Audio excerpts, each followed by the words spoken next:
This episode is sponsored by ODP Business Solutions, built to address all your facility needs. Visit odpbusiness.com today.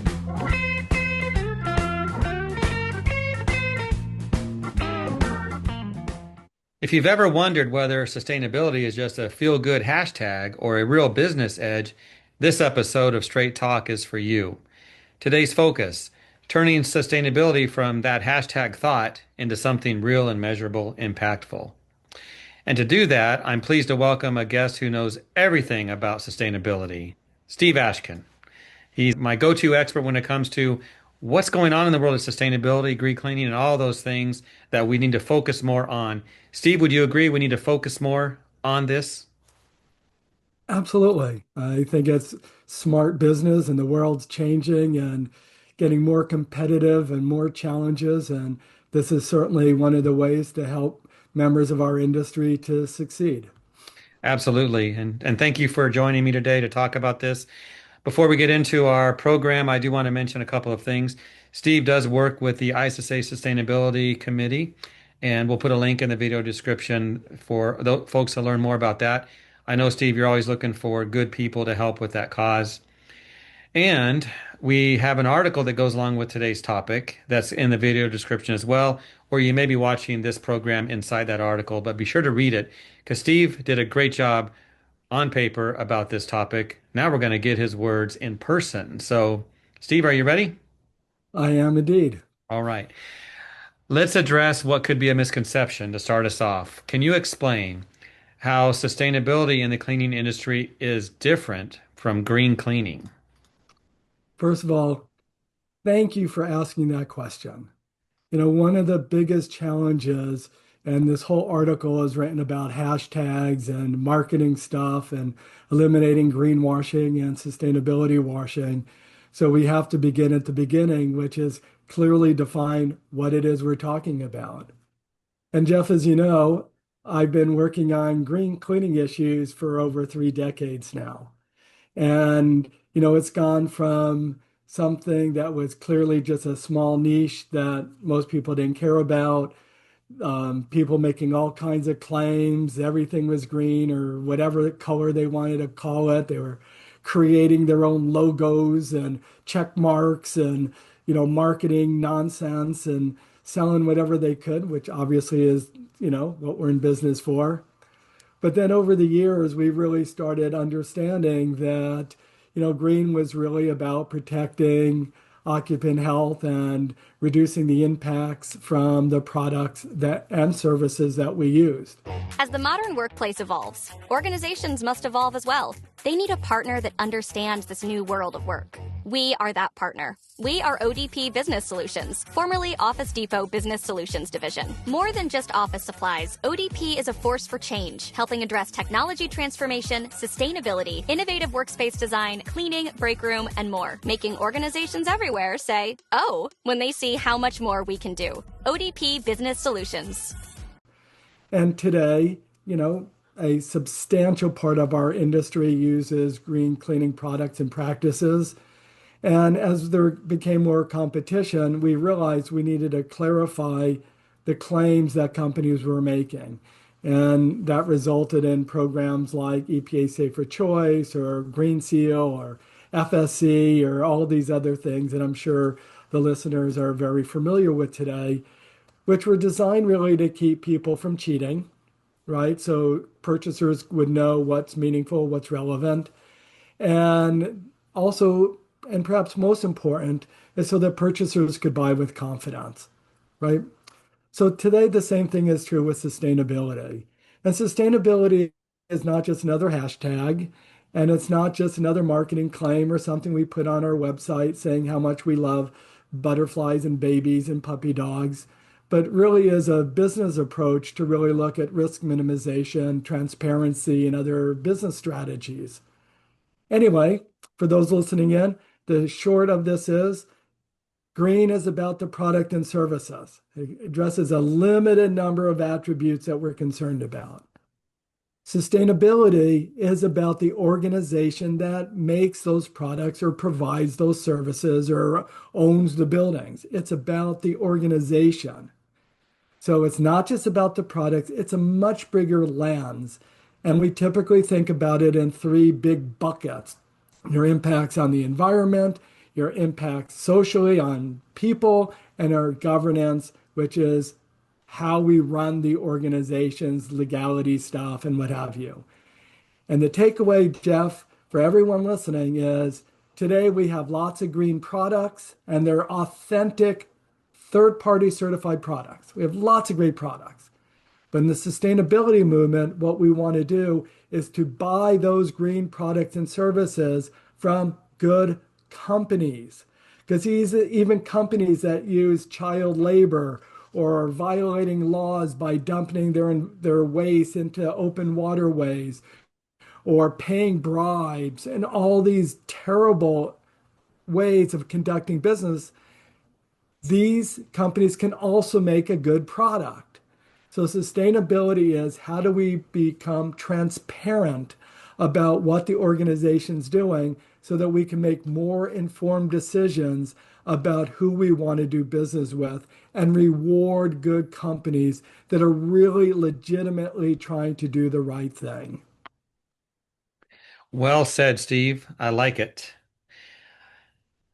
Let's talk about what we see from time to time in marketing. Where do you draw the line between we care about the planet marketing, which everyone does, to sustainability washing?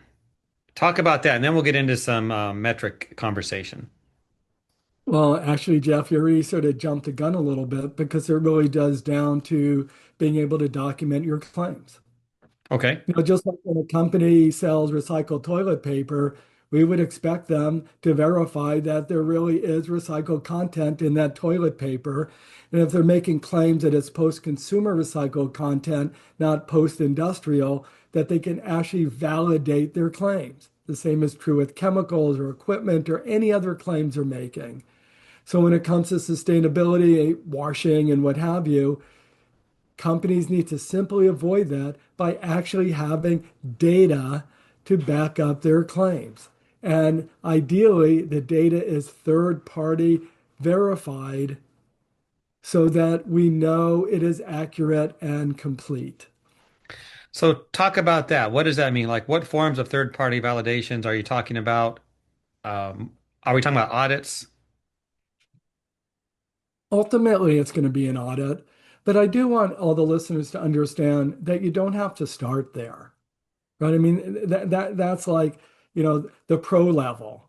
And for a lot of us, we're just amateurs and we're learning our way to get there. We're still practicing and improving our skills and working on our game. But ultimately, yes, we want to make sure that the information is accurate. And come on, we're smart people and we do our best. But the reason we have an independent third party is just somebody to have another set of eyes looking at this to make sure that it's done correctly. And increasingly, we see in requirements from the state of California, as well as in Europe, the CSRD, and some of these other programs, that they're actually requiring third-party verified data. So to me, the writing is on the wall. It's coming, it's happening. But companies need to start easing their way into it, learning about what they're doing, and beyond the reporting and the hashtags and the marketing, to really start figuring out how this can help them improve their business. Very good. So let's talk about the people on the team. They're out there doing the work and the processes. They make or break the program, don't they? How do you train your frontline team to record this data accurately? I know there's systems you can put in place, but the people doing the work so that they can spot issues without slowing down the job. So I want to answer that in two ways, Jeff, if I can. First of all, and this is just my opinion, when we're getting going with any project, and I own two companies, and as the boss, the burden is on me to try to figure out what direction and guidance I want to provide to my employees. That's called leadership.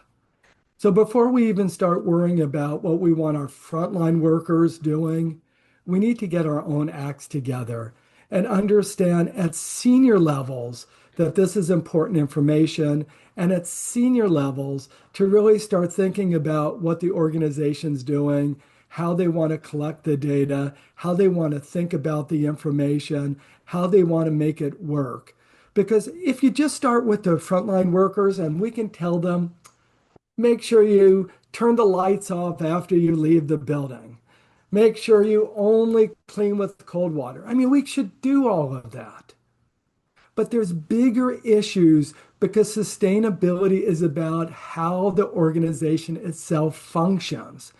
So if I'm CEO, I want to talk to my HR team and say, here is the data that we need, that we should be tracking relative to our people.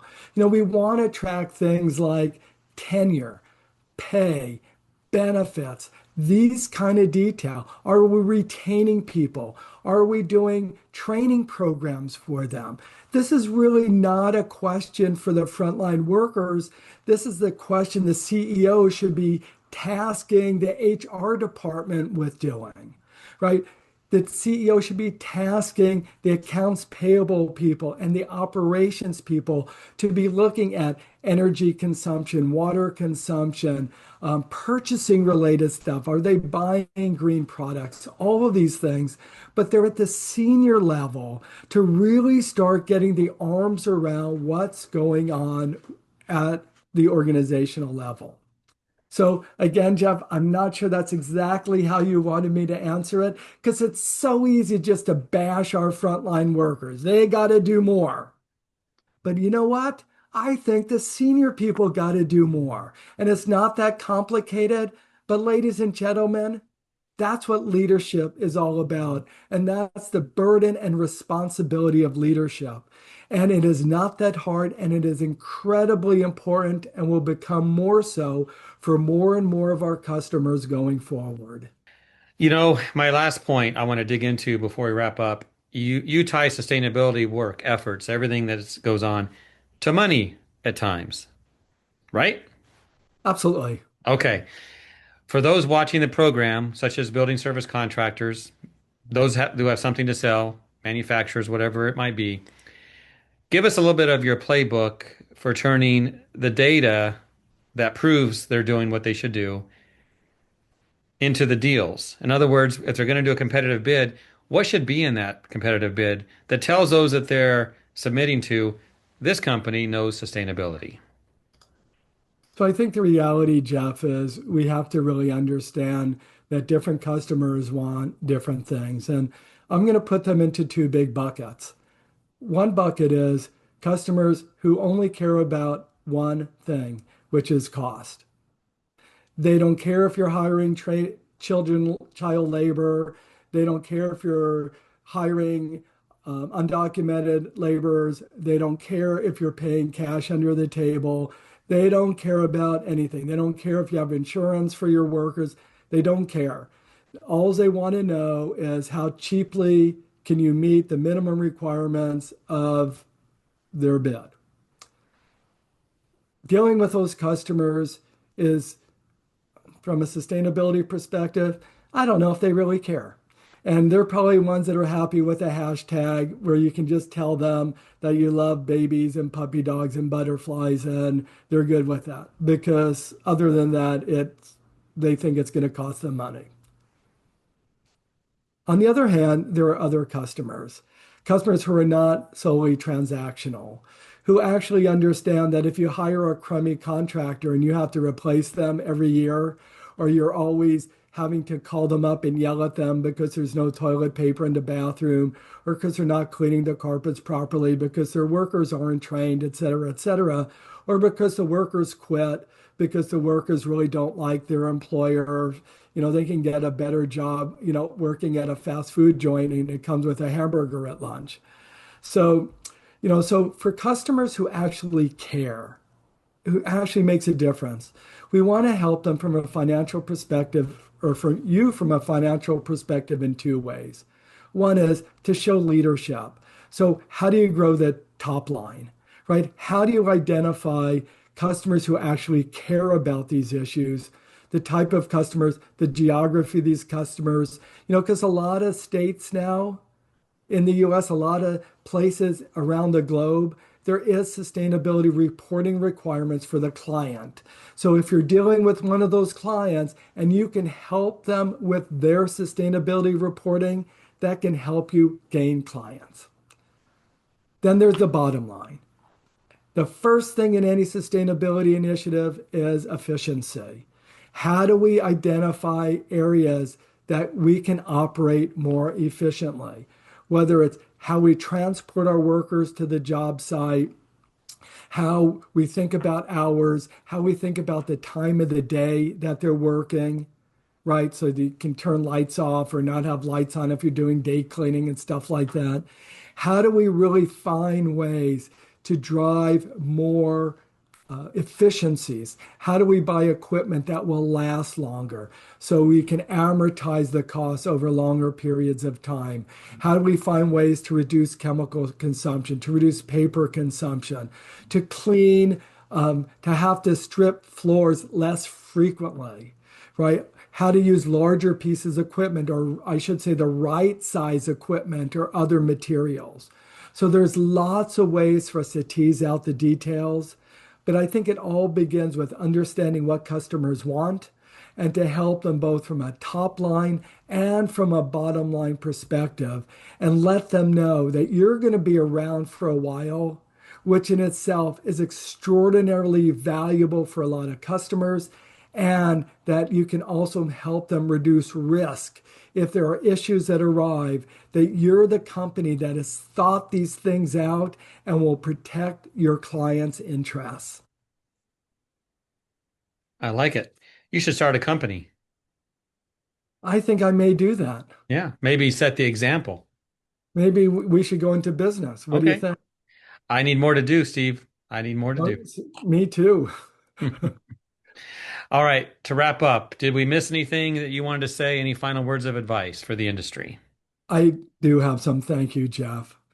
One is for everyone listening, please take care of yourselves. All I can tell you is, man, this is just an incredibly stressful period in our history. And for most of my friends and people I work with, just understand our coworkers, people are stressed out. Our clients are stressed out.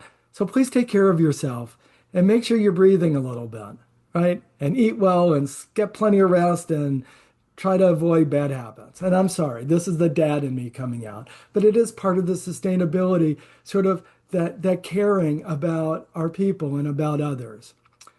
The other thing I just want to say is please understand this is really happening. We work in an incredibly mature industry, and oftentimes innovation is slow. But sustainability is a big sea change in terms of at least what some customers in some geographies are thinking about. And so it's an opportunity for real leadership. And at the end of the day, and for those of you listening, I'm getting old. I had my 70th birthday recently. So when you get old, you really do start thinking about legacy. And while I appreciate that I live in a beautiful place, absolutely exquisite, and I'm delighted that being in the cleaning industry helped me get to this place in my life. So for all of you working hard, keep it up. You'll get there. But my real point is, at the end of the day, I hope we'll really think about what difference we make in life, what difference our contribution makes. And it's not just about the money. Yeah, we need money to make our mortgage payments and our rent payments and put our kids in school and stuff like that. But if we're smart, we can make money and also make a positive difference. So I really do want you to believe that being in the cleaning industry and working with ISSA is awesome. And together, we really can make the world a better place.